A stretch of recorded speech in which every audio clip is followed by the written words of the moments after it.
Welcome to our channel. Today we how to activate Trello for renovation task boards and milestones. Easy tutorial step by step clearly.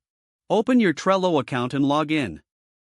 Find the board you want to use for your renovation tasks. If you haven't created a board yet, click on Create New Board at the top. Choose a name for your board reflecting your renovation project. Select the background and visibility settings according to your preference. Once your board is ready, create a list for each phase of your renovation. For example, consider lists like planning, in progress, and completed. Next, click on Add a card under your first list. Enter the details of your first task. You can set due dates for tasks by clicking on the calendar icon inside the card. To create milestones, create a separate list named Milestones.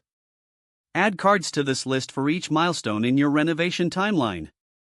Make sure to provide clear descriptions for each milestone. Consider adding labels to categorize tasks and milestones. You can create labels for different aspects like design, budget, and execution.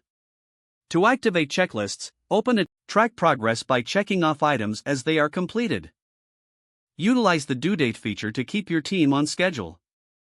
For team collaboration, invite members by clicking the Invite button. Enter their email addresses and assign specific tasks or milestones as needed.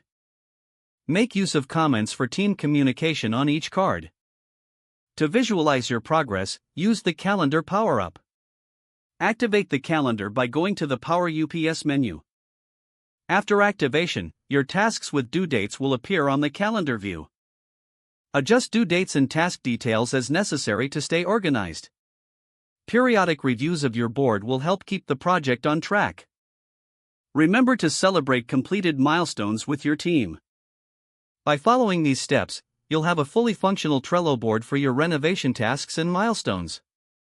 If the page does not load, refresh the browser or try again in a private or incognito window. Make sure you are using the correct email address, then retype it carefully to avoid small typos. If your password is not accepted, use the reset option and create a new strong password you can remember. Don't forget to like this video and subscribe to our channel for more step-by-step tech guides.